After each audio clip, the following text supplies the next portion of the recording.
Paz do Senhor para todos os irmãos. Mais uma vez estamos aqui para a nossa pré-aula e desta feita é para a aula da nossa lição 10, né? Nossa lição 10, estou um pouco atrasado, porque normalmente eu posto as aulas com umas 2 semanas, né, de antecedência, mas estou tendo alguns probleminhas, então não foi possível. Mas neste momento estamos aí, hoje ainda é terça-feira, né? Hoje ainda é quarta-feira e vamos então estar postando essa aula. E até domingo dá para a gente estudar um pouquinho mais, né, meus irmãos? Lembrando aos irmãos que essa pré-aula não substitui a aula na classe, tá? A aula principal, mais importante, é na sua classe, com seu professor, na sua congregação, na sua igreja, tá? Essa aula, pré-aula, é só um apanhado geral que eu faço com o intuito de trazermos a discussão, os temas da aula, tá? Os assuntos que estão contidos dentro do conteúdo da lição. Então, nesse momento, estaremos orando. Peço a você que fique conosco até o final desta aula, tá? Senhor Deus, te agradecemos por estarmos aqui. Pedimos a tua presença e o teu Santo Espírito possa estar falando poderosamente em nossos corações. Em nome do Senhor Jesus. Amém.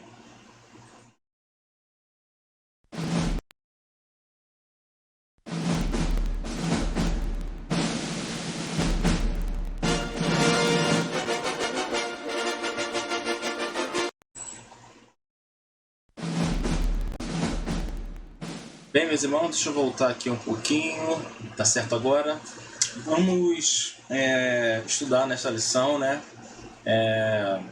A lição 10, como eu falei, e o título da lição é O Senhor Jesus Cura Hoje. Eu tenho, logo assim que começamos a quarentena, a pandemia, quando a igreja ficou fechada por alguns meses, nós fizemos o nosso primeiro culto online, e o título foi Um Deus que Cura. Foi o meu vídeo mais visto no canal. Então, se você puder dar uma olhadinha lá, é exatamente o assunto da nossa lição. Então, você dá uma olhadinha lá no nosso vídeo, foi o vídeo mais visto, né, que nós conseguimos aí bastante acesso. Então, vai lá e assista esse vídeo, que o título é Um Deus que Cura, tá? Pra gente estar aí aprendendo um pouquinho mais. Vamos aí então, irmãos, lição 10, o Senhor Jesus cura hoje, né? O texto áureo é Ele que perdoa todas as tuas iniquidades e sara todas as tuas enfermidades. Salmo 103, versículo 3, faltou S ali, tá? Todas as tuas enfermidades. Verdade prática, a cura de enfermidades é um dos benefícios da obra redentora do Calvário. Então, o Calvário não trouxe somente a cura espiritual, a salvação, trouxe também cura de enfermidades físicas também, tá? O objetivo da lição é esclarecer que a cura divina acontece hoje, porque muita gente pensa até que a cura divina era coisa do passado, era só para a era apostólica, né? Os específicos, né? Conceituar a cura divina na Bíblia, pontuar a cura divina como parte da salvação e refletir, deixa eu ver aqui, refletir sobre a cura divina e os desafios atuais. Prosseguindo, a leitura bíblica em casa está em Isaías 53, 4 a 6 e Mateus 8, 16 e 17. Não faremos a leitura, tá? Como de costume. Você pode ler na sua revista ou na sua Bíblia, tá? E com seus alunos, tá? E eu peguei a parte interagindo com o professor, que tem na nossa revista do professor, né? A cura divina é uma doutrina importante, tá? Tem gente que acha que não, que a cura divina não é importante, enquanto alguns acham que a cura divina é o mais importante de tudo, até mais importante que a salvação, né? Já outros negligenciam essa doutrina, acham que a cura divina não é importante, mas a cura divina é importante, né? Porque ela mostra que o evangelho é pleno, ou seja, diz respeito tanto à alma quanto ao corpo. O evangelho é pleno, e nós vamos ver durante a lição que quando o Senhor Jesus esteve aqui na terra, quando ele estava pregando, ensinando, por diversas vezes a Bíblia nos relata, a Bíblia nos mostra que o Senhor teve compaixão das pessoas que estavam ali. E por isso o Senhor também curava as suas enfermidades. Então o Evangelho ele é pleno. Não é somente a alma, a salvação, não. É também quanto ao corpo, né? E é um dos sinais, um dos muitos sinais que confirmam a mensagem do Evangelho. o último versículo de Marcos chega a dizer, olha só, o último versículo de Marcos diz assim, olha só, e eles, tendo partido, pregaram por todas as partes, cooperando com eles o Senhor e confirmando a palavra com os sinais que se seguiram. Amém. Então, a cura divina, ela vai confirmar a mensagem do Evangelho. Daí está a sua importância. Você pode ver que quando a cura acontece, as curas acontecem, muitas pessoas se convertem naquele momento, porque vem ali na cura divina a confirmação daquela mensagem que está sendo pregada, né? E em nossos dias precisa ser reafirmada essa doutrina, porque a gente fica sentindo saudades às vezes, né? Saudade das grandes cruzadas, que nós víamos pessoas sendo curadas, cadeirante abandonando a cadeira de rodas, as pessoas que andavam de moletas abandonando as moletas, e cegos passando a enxergar, e era uma coisa tremenda, uma coisa assim, fora de série. Então, a gente fica sentindo saudade desse tempo, mas nós não podemos ficar apenas sentindo saudade desse tempo, né? Nós temos que reafirmar que a cura divina, essa doutrina é para os nossos dias, e não só isso, buscarmos também a Deus para que a cura aconteça. Eu li um livro há tempos atrás, né, Teologia Pentecostal, o autor até dizia que ao olharmos para um doente, devemos dizer para o doente, se o Senhor não te curar por causa da sua fé, por causa da tua fé, vai te curar por causa da minha fé. Então nós precisamos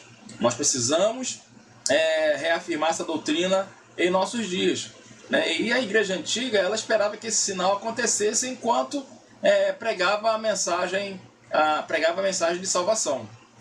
Tá? Prosseguindo, assim como Jesus curou no passado, ele continua a fazer atualmente. Nosso Senhor sentia-se compelido a curar pessoas. Sua compaixão era visível quando se relacionava com os doentes. Essa imagem também deve ser de toda a igreja, que vive na dimensão do Espírito Santo. Então, assim como Jesus curou, ele continua curando agora.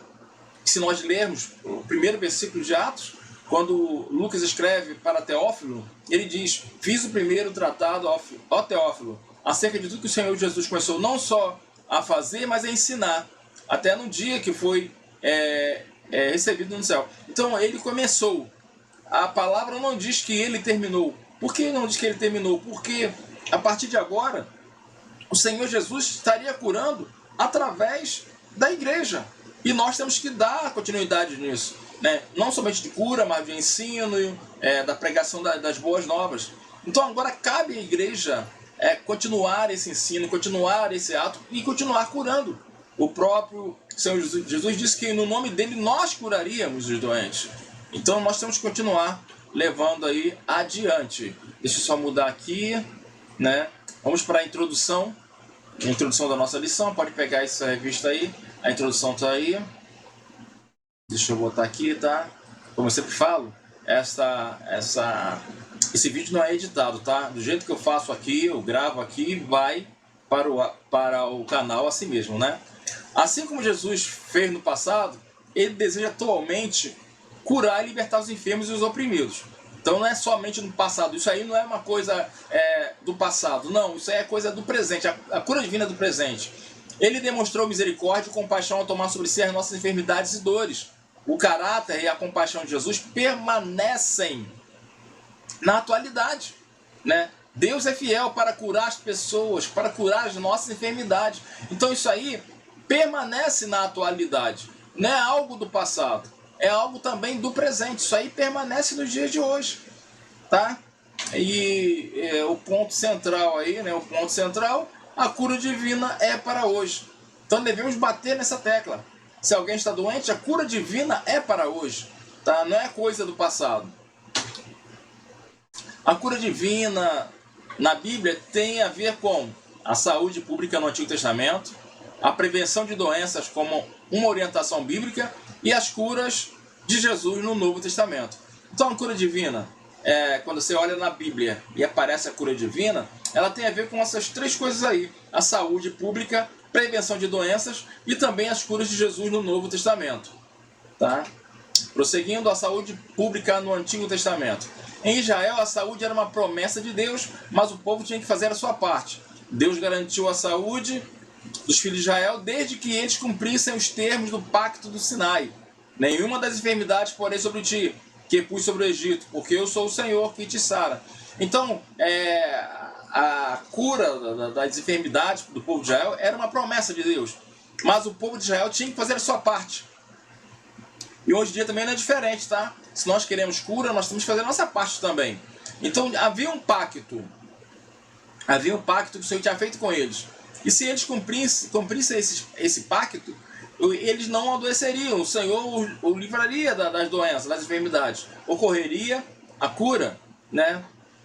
A vida dos israelitas era centrada no seu Deus, né? Se a gente lê Deuteronômio 6 e 4, vamos lá dar um pulinho lá em Deuteronômio. Olha só, ouve Israel, o Senhor nosso Deus é o único Senhor. Aí vai, tudo centrado em Deus. Amará, pois, o Senhor teu Deus, todo o seu coração, e por aí vai, né? Então era a vida centrada em Deus. Eles tinham que amar a Deus, Deuteronômio 30 e 20. Amando ao Senhor teu Deus, dando ouvidos à sua voz, e se achegando a Ele, pois Ele é a tua vida, é a longura dos teus dias. Né? Aí a gente vê que a vida do povo de Israel, a vida dos israelitas, era centrada no seu Deus. Né? A cura de enfermidades em Israel era essencialmente milagrosa, principalmente acerca das doenças graves. O remédio não estava nos médicos, como nos povos vizinhos, mas estava em quem? Estava em Deus. Então, a cura divina era algo corriqueiro na vida do povo de Israel. Jeremias 17,14, sara-me, Senhor, e sararei. Salva-me, e serei salvo, porque Tu és o meu louvor. E Jeremias 30,17, porque restaurarei a tua saúde e sararei as tuas chagas, diz o Senhor, pois te chamo a enjeitada, dizendo, é Sião por quem ninguém pergunta. Então, voltando aqui, deixa eu voltar aqui rapidinho, irmãos, aqui. O remédio, então, estava em Deus, né? De Deus vinha a cura para as enfermidades do povo de Israel. Então, o que eu estou dizendo? Estou dizendo que não pode tomar remédio? Não, não é isso. Tá? Para você ter uma ideia, você lembra de Ezequias? Quando o Senhor pediu para que o profeta fosse até ele, e o profeta chegou até ele e falou assim, ó, põe a tua casa em ordem porque você vai morrer. Vocês lembram dele? E ele virou para a parede, né, e chorou, e se apresentou diante de Deus falando daquilo, quem ele era. Senhor, eu tenho sido zeloso e tal. Aí Deus pediu para que o profeta voltasse lá e falasse com ele, olha só, Deus vai dar uns 15 anos de vida para você. Mas olha só, tá, essa ferida aí, ele tinha uma ferida mortal. Você põe aí folha de figueira aí, né, nessa ferida aí para que você sare. Então, receitou um remédio. E Deus curaria Ezequias daquela ferida mortal através do remédio. Então, quando tomamos o remédio na atualidade e somos curados, nós não atribuímos unicamente, exclusivamente ao remédio o fato daquela cura. Nós sabemos que por trás dessa cura está o Senhor Todo-Poderoso. O Senhor Deus Todo-Poderoso, que pode sim abençoar-nos e sermos curados por uma intervenção médica. Isso aí é possível. Tá? Não significa que não seja Deus por trás. Diferentemente do que acreditam o povo aí que são nécios, né? Não acreditam na existência de Deus. Porque qualquer coisa, não, que Deus o quê? Eu me lembro que tinha um professor que ele tinha estudado, ele era ex-seminarista, ele era católico, né? E depois se desviou. E quando a gente falava assim, graças a Deus, ele falava, que graças a Deus o quê? E que Deus o quê? Então ele ficou completamente descrente da palavra de Deus, descrente da existência de Deus. Vamos lá, a cura divina na Bíblia. A prevenção de doenças é bíblica. A alimentação saudável e a higienização adequada são bons hábitos que contribuem para a boa saúde. Quando a lei de Moisés instrui o povo sobre o padrão de higiene em Levítico 15 e os preceitos dietéticos no capítulo 17, embora parte da purificação fosse cerimonial, o objetivo principal era a saúde da população. Então, quando tem ali todos aqueles preceitos dietéticos, todo aquele padrão de higiene, aquilo ali não era para a salvação do povo, aquilo ali era mesmo para a saúde da população. Não podiam comer qualquer coisa, tinha que ter alguns ritos, algumas coisas em relação à purificação. Isso aí tudo tinha a ver com a saúde, com a saúde deles, tá? Isso mostra o interesse divino na saúde pública e individual. Aí o comentarista coloca Jeremias 8:22. Porventura não há unguento de ágio, ou não há lá médico? Por que, pois, não teve lugar a cura da filha do meu povo? Então a gente vê que o Senhor, ele se interessava assim pela saúde pública e individual. A religião, nesse caso, se constitui um veículo eficaz para a conscientização coletiva. Então, a religião fazia o quê? Trazia uma conscientização coletiva a respeito da doença, da prevenção da doença, né? E o Novo Testamento mostra que a finalidade era uma questão de saúde pública e não purificação espiritual para salvação ou santificação. Então, o que a gente vê é que todos aqueles rituais no Novo Testamento nos ensina que aquilo ali era para saúde pública, não era questão de salvação, purificação espiritual, não, era para a saúde pública mesmo. Olha só o que diz, prosseguindo aqui, vamos ver o que diz os versículos. Mateus 5:17 a 20. Ainda não compreendeis que tudo que entra pela boca desce para o ventre e é lançado fora? Mas o que sai da boca procede do coração, e isso contamina o homem. Porque do coração procedem os maus pensamentos, mortes, adultérios, prostituição, furtos, falsos testemunhos e blasfêmias. São essas coisas que contaminam o homem. Mas comer sem lavar as mãos, isso não contamina o homem. Então, o que podemos entender desse texto, aí em conjunto com o nosso comentário? Que o Senhor está falando aqui que a verdadeira contaminação é a contaminação aquela que está dentro do coração, né? Mas agora, em questão daquele cerimonial de lavar as mãos, aquilo ali tinha a ver com a saúde, coisa externa, e não apenas, para dizer a verdade, né? E não a ver com a salvação deles, né? A preocupação quando lavar as mãos, essas coisas aí, não tinha a ver com salvação, tinha a ver com a saúde física, né? Aí Romanos 14:2 nos ensina isso também, porque diz assim, porque um crê que de tudo se pode comer, e o outro, que é fraco, come legumes. Então ele está falando que tudo isso aí, quem crê que pode comer de tudo, não é pecado comer de tudo, né? Mas tem muita coisa que na atualidade a gente come, que depois, no final, vai nos trazer prejuízos à nossa saúde. Então, a gente tem que rejeitar alguns tipos de comida, embora não seja pecado comê-las, porque pode atrapalhar ou pode prejudicar a nossa saúde. 1 Timóteo 4:3-5 fala também sobre isso, né? Proibindo o casamento e ordenando a abstinência dos manjares que Deus criou para os fiéis e para os que conhecem a verdade, a fim de usarem deles em ações de graças.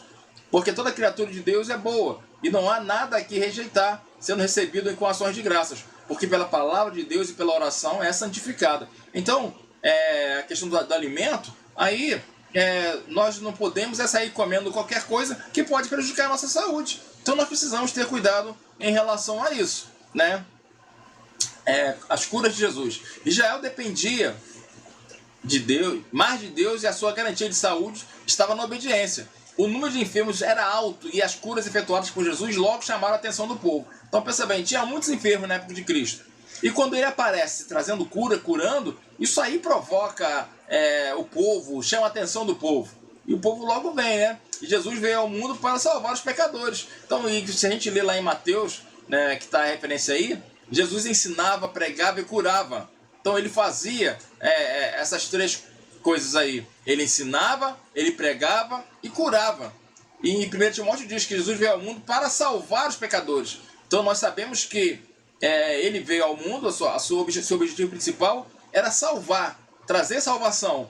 Mas ele quando ele via os doentes, aí ele curava. Então, no entanto, por causa da miséria humana, operou muitos milagres, prodígios e maravilhas. O Senhor se compadecia dos enfermos, dos oprimidos e de todos os de espírito abatido, porque essas pessoas andavam como ovelhas que não têm pastor.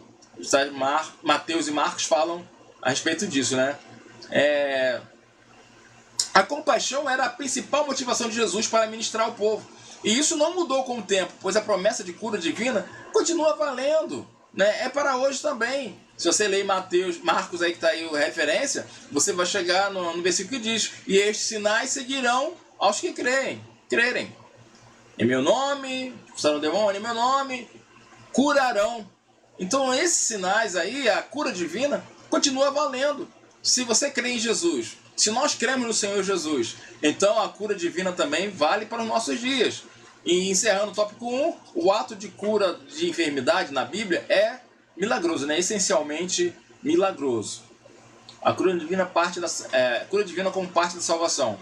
Isaías 53 anuncia a obra redentora de Jesus no Calvário. Então, quando você lê Isaías 53, você está lendo Jesus Cristo no Calvário. Encontramos alguns detalhes dessa palavra profética no Novo Testamento que mostram com clareza que salvação e cura divina caminham juntos. Salvação é um termo que se aplica a diversas ações de Deus no Antigo Testamento em favor do seu povo. Por exemplo, quando fala do livramento da escravidão, também chama isso aí, esse livramento, de salvação. Quando há o livramento da fome, da espada, das enfermidades, a palavra também chama de salvação. E também existe a salvação da condenação eterna, que é o livramento do poder da maldição do pecado e a restituição do ser humano à comunhão com Deus. Isso aí também é salvação. Tem aí as referências, né? Deus propôs a salvação para todas as pessoas. Então, Tito 2:11 diz o seguinte: porque a graça de Deus se há manifestado, trazendo salvação a todos os homens. Então, Deus propôs a salvação, né, para A, para B, para C, para todos os homens. E as condições para isso são a fé em Jesus e o arrependimento dos pecados. Atos 3:15-19. A vontade de Deus é a salvação de todos os seres humanos. Mas para isso, cada pessoa precisa se arrepender de seus pecados e se converter ao Senhor Jesus. Está escrito Atos 17:30, diz o seguinte, ó: mas Deus, não tendo em conta os tempos da ignorância, anuncia agora a todos os homens em todo lugar que se arrependam. Então, para a salvação, o ser humano precisa se arrepender, precisa também se converter, deixar aquilo que estava fazendo e fazer diferente, fazer de um modo diferente, é se converter, né? O segundo subtópico, cura divina. A declaração de fé das Assembleias de Deus define a cura divina como um ato da soberania, graça e misericórdia divina, que através do poder do Espírito Santo restaura física e emocionalmente aqueles que demonstram fé em Jesus Cristo. Aí cita, dentre outros versículos, Lucas 4:18-19, que quando o Senhor estava lá na sinagoga, que deram a ele para ler, ele pegou o que escreveu o profeta Isaías para a gente no capítulo 61, que diz que o Espírito do Senhor Jeová estava sobre ele, que foi enviado para curar os quebrantados do coração. Então o Senhor restaura física e emocionalmente aqueles que demonstram fé em Jesus Cristo. Então, se você precisa de uma restauração emocional, o Senhor Jesus está aí, do seu lado, para te restaurar. Em Atos 10:38, como Deus ungiu a Jesus de Nazaré com o Espírito Santo e com virtude, o qual andou fazendo bem e curando a todos os oprimidos do diabo, porque Deus era com ele. Então, através do poder do Espírito Santo, o mesmo Espírito que estava sobre o Senhor Jesus, que o levou a fazer isso, também é o mesmo que está na igreja, e que quer usar a igreja para realizar a cura, para que possa levar restauração física, restauração emocional, restauração espiritual para aqueles que estão aí em trevas, aí precisando de restauração, né? É tendência nossa procurar logo os médicos em caso de doença. É errado isso? Não. Jesus mesmo disse que os doentes precisam de médicos, né? Lucas era médico, então não é errado, tá? Mesmo assim, o milagre acontece também pelos recursos científicos da medicina, como eu falei aqui anteriormente. Mas convém salientar que temos recurso divino seguro para a cura das enfermidades, que é a administração da unção com óleo em nome do Senhor sobre os enfermos. Deixa eu ver se eu botei aqui, ó, Marcos 6:13. Expulsavam muitos demônios e ungiam muitos enfermos com óleo e os curavam. Está alguém entre vós doentes? Tiago diz. Chama os presbíteros da igreja e orem sobre ele, ungindo-o com azeite em nome do Senhor. E a oração da fé salvará o doente e o Senhor o levantará. E se houver cometido pecado, ser-lhe-ão perdoados. Então, deixa eu voltar lá, que é isso aí mesmo. Então, a gente pode ver, então, voltando lá rapidinho, vamos, que a unção com óleo é algo para os dias de hoje. E o óleo que a gente usa para a unção, tem até umzinho aqui, ó. O óleo que a gente usa para ungir os enfermos, não é para você estar aí ungindo portão, ungindo carro, ungindo notas de dinheiro, ungindo chave. Não, é para ungir os enfermos, ungir pessoas, enfermos, ungir os enfermos, né? Para que possa trazer cura para aquela pessoa, né? A salvação e cura. A obra de Jesus é completa. A expiação no Calvário resulta em nossa redenção e alcança também a cura do corpo físico. 1 Pedro 2:24, olha só o que diz: levando ele mesmo em seu corpo os nossos pecados sobre o madeiro, para que mortos para os pecados pudéssemos viver para a justiça, e pelas suas feridas fostes sarados. Desde o Antigo Testamento que a salvação e a cura andam juntas. A cura espiritual geralmente vem antes da cura física, né? Precede a cura física. É Ele que perdoa todas as tuas iniquidades e sara todas as tuas enfermidades. E em Jeremias 17:14 nós já lemos: sara-me, Senhor, e sararei, salva-me e serei salvo, porque tu és o meu louvor. Então salvação e cura, geralmente nas escrituras, na palavra de Deus, elas andam juntas, tá? Salvação e cura. A cura do paralítico de Cafarnaum e passagem paralela nos evangelhos sinóticos revelam essa verdade. A vontade de Deus é, portanto, curar tanto a alma como o corpo, né? Então quando o Senhor encontrou aquele rapaz que tinha sido curado, o Senhor falou assim: ó, vai, não peques mais para que não te aconteça algo pior. Então a cura revela isso. O Senhor Ele quer curar nossas vidas, e às vezes o pecado acaba fazendo com que estejamos doentes. Claro que vamos falar um pouquinho disso aí, um pouquinho mais abaixo. Mas o texto aí também, né, que cita aí, é quando chegaram com aquele jovem, né, diante do Senhor Jesus, vieram os amigos carregando aquele jovem, quando eles desceram aquele jovem diante do Senhor, o Senhor olhou para ele e falou assim: ó, perdoados estão os seus pecados. Né? Aí começaram a falar quem é ele e tal. O Senhor foi, curou aquele homem. Né? Então a gente vê que o Senhor, ele quer curar, ele quer curar. Embora saibamos que o objetivo principal do Senhor é trazer cura para a alma, mas ele também cura o corpo físico, né? Tiago 5,15, a oração da fé salvará o doente, e o Senhor o levantará. Nós já lemos isso aí. E se houver cometido pecado, serão perdoados. Então o Senhor Jesus quer curar tanto a alma quanto o corpo, como o corpo. O quarto subtópico do tópico 2 o Novo Testamento interpreta Isaías 53 como a provisão de Deus em Cristo para a cura física e espiritual. O Evangelho de Mateus se aplica à palavra. Ele tomou sobre si as nossas enfermidades e as nossas dores, levou sobre si ao ministério de cura do Senhor Jesus. Então, Isaías 53 foi a provisão de Deus em Cristo para a cura física e também para a cura espiritual.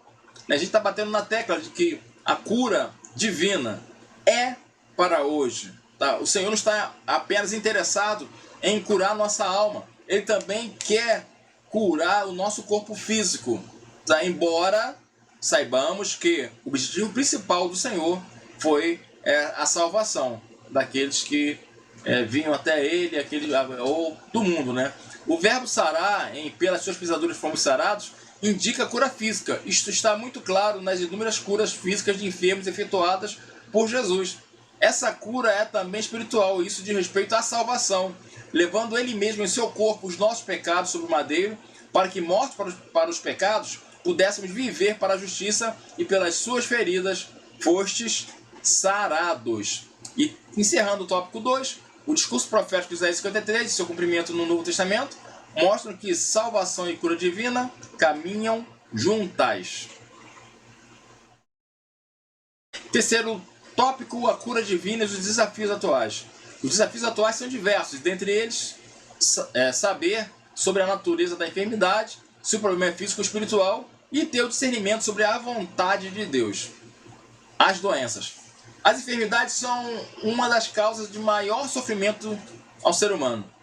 Elas são consequência direta ou indireta do pecado. Então, as enfermidades estão aí por causa do pecado, direta ou indiretamente. Pois se não existisse pecado, não existiria enfermidade. Então, as enfermidades só entraram no mundo, só vieram ao mundo por causa do pecado do homem, do ser humano. Se o ser humano não tivesse pecado, se não houvesse pecado, as enfermidades também não existiriam. Mas isso não significa que todos os enfermos estejam em pecado. Ah, o irmão está enfermo, está em pecado. Ah, crente não pode adoecer não. Não, crente fica doente não. Mas que negócio é isso? Né? Há enfermidades que são consequências diretas do pecado. Foi aquele versículo que eu citei. Né? Quando o Senhor chegou para o rapaz e falou assim, vai e não peques mais para que não te suceda algo pior. No entanto, não se pode generalizar, visto que cada caso tem suas peculiaridades. Né? Não peques mais para que não suceda alguma coisa pior. É o trechinho do versículo de João 5,14. Né? As enfermidades entre os crentes. Será que os crentes podem ficar doentes? Ou não, crente não pode ficar doente, crente não pode ser pobre, crente não sei o que, não sei o que. Aí vai a teologia da prosperidade, né? Da forma errada, né? Grandes homens de Deus não conseguiram se livrar das doenças. Eu falo muito sobre isso aí no vídeo que eu falei para vocês aqui, um Deus que cura, que tem aí no canal. Grandes homens de Deus não conseguiram se livrar das doenças. Esse é um desafio, às vezes, fora da compreensão humana. O apóstolo Paulo tinha um espinho na carne, né? Que ele chegou a orar ao Senhor 3 vezes para que o Senhor curasse ele daquilo ali, tirasse aquilo dele. Mas não, ele permaneceu com aquilo ali. O Senhor falou para o apóstolo Paulo, a minha graça te basta, né? E qualquer que seja a natureza desse problema, era sem dúvida uma enfermidade. Em Gálatas 4, 13 e 15, nos dá a entender que esse espinho na carne do apóstolo Paulo era uma enfermidade. E Timóteo, que tinha problemas no estômago, na 1 Timóteo 5 e 23, o apóstolo Paulo escreveu para ele, você não toma água só, misture na água um pouquinho de vinho por causa das suas frequentes enfermidades, né? Por causa do seu estômago e das suas frequentes enfermidades. Então Timóteo tinha uma enfermidade. Paulo deixou Trófimo doente em Mileto. Quando ele escreveu 2 Timóteo, ele fala assim, eu deixei Trófimo doente em Mileto. Aí a pergunta é, se o apóstolo Paulo ele orar para as pessoas, algumas pessoas foram curadas. E por que não todas? Por que Timóteo tinha problema, tinha doença? Por que não o curou? Por que ele não pediu a Deus cura? Por que Deus não curou? Por que o apóstolo Paulo deixou Trófimo doente e não o curou quando saiu de Mileto? A resposta é que Deus faz as curas de acordo com a sua vontade. Deus cura de acordo com a vontade dele. Não somos nós, não. É de acordo com a vontade dele. Nós vamos pedir a ele. Mas quem cura é ele através da gente, através de nós. Entendeu? Mas ele faz de acordo com a sua vontade. Nem todos serão curados. Nem todos serão curados. Eu me lembro, quando meu pai estava... Já contei isso diversas vezes na congregação. Quando meu pai estava doente, eu estava lá na clínica com ele, né? Ele estava internado. E eu orei a Deus, falei, Deus, por favor, Senhor, cura meu pai. Eu vi meu pai orar, crianças ressuscitarem. Eu vi meu pai orar por leproso, o leproso ficar curado.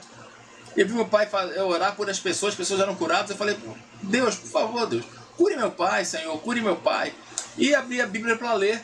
E caiu no versículo que dizia assim, e adoeceu Eliseu com a doença pela qual haveria de morrer. Naquele exato momento, eu compreendi que Eliseu realizou a cura, ressuscitou pessoas. E eu logo vi que meu pai também ia passar para a eternidade. Por quê? Porque é da vontade do Senhor. Ele não cura a todos. Ele não cura, ele faz de acordo com a sua vontade. Nós não podemos ficar questionando Deus, por que Deus não curou? Por que Deus, o Covid está aí, matou não sei quem? Não, querida, Deus, por que o Senhor não curou? Porque era da vontade dele. O que nós temos que fazer diante disso é o quê?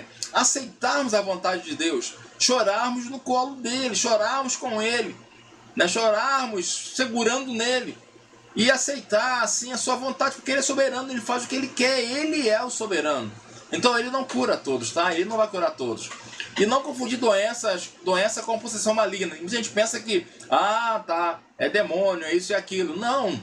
Jesus conferiu à sua igreja o poder de curar enfermos e libertar os oprimidos do diabo. É dever nosso usar essa autoridade no nome de Jesus para diminuir o sofrimento humano.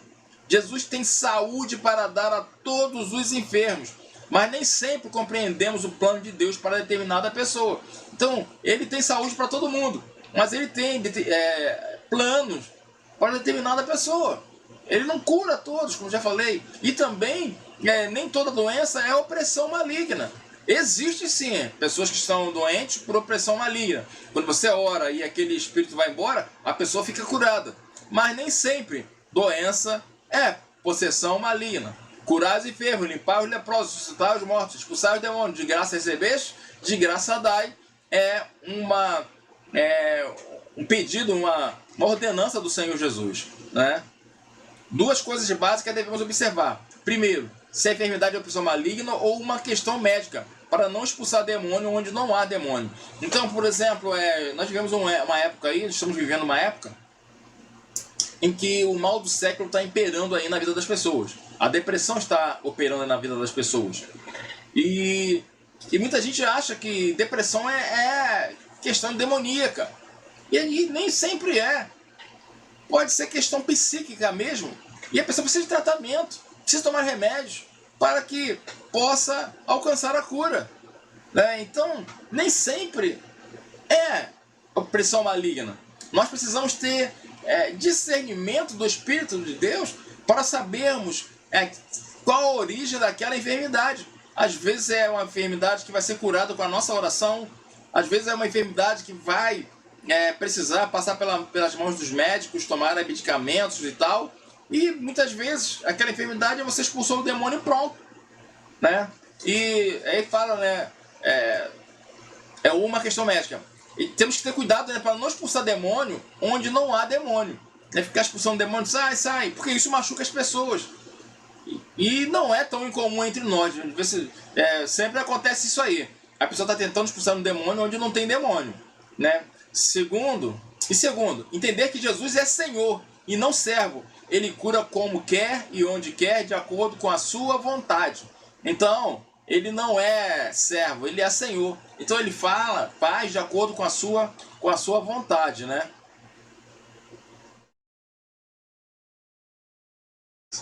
Como diz a palavra, seja feita a tua vontade. Encerrando o tópico 3, saber sobre a natureza das enfermidades, se são físicas ou espirituais, e ter discernimento da vontade de Deus. Deus aí está escrito errado, se você quiser o slide, eu vou mandar para você, mas eu vou consertar esses errinhos aí, tá? Discernimento da vontade de Deus são desafios atuais. Deus tem que ser com D maiúsculo, né, gente?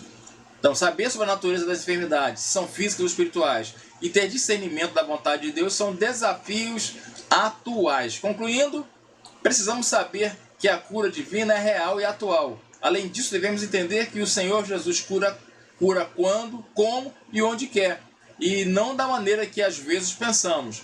Vocês lembram de Naamã? Chegou lá diante de Eliseu. Eu pensei que ia chegar aqui e acontecer assim, assim, assim. Não foi da maneira que Naamã queria, né? Porque o Senhor Deus, ele cura da forma que ele quer. Às vezes, a pessoa vai à oração, pede oração e alguém ora por ela e ela é curada naquele exato momento. Às vezes não, ela passa por cirurgia. Às vezes não, ela precisa tomar remédio. Eu citei um caso aqui de Ezequias, que teve que tomar remédio, colocar um remédio na sua ferida, para que ele fosse curado. Então o Senhor, ele cura de acordo com a sua vontade, da forma que ele quer. Mas uma coisa eu quero te dizer, a cura divina é para hoje, é para a atualidade, né? A cura divina é para a atualidade. E que o Senhor possa estar abençoando você. Foi um pouco corrido, porque eu quero logo postar esse vídeo, para que os irmãos aí que estão me cobrando aí, porque eu não postei com 2 semanas de antecedência, possa estar aí também recebendo os slides, tá bom? E que o Senhor possa estar abençoando você. Eu queria só, deixa eu passar com os slides aqui rapidinho, eu queria estar falando com você sobre a questão aqui, espera só um pouquinho, tá, irmãos? Já estou encerrando aqui. A questão aqui do evangelho, foi citado aqui sinóticos, né? Evangelhos sinóticos. Eu gosto de estar trazendo algumas coisinhas. Espera só um pouquinho, deixa eu ver aqui. Sinóticos. Tá. Bem, falamos lá do evangelho sinóticos, né? Se você, professor, não sabe o que é sinótico, qual a origem desse termo, esse termo significa visão conjunta, né? No sentido de expressar a mesma visão sobre algo. Então esse termo é formação pela junção dos gregos sim, junto com, e ótico, né? Que vem de ótica, óptica, visão, né?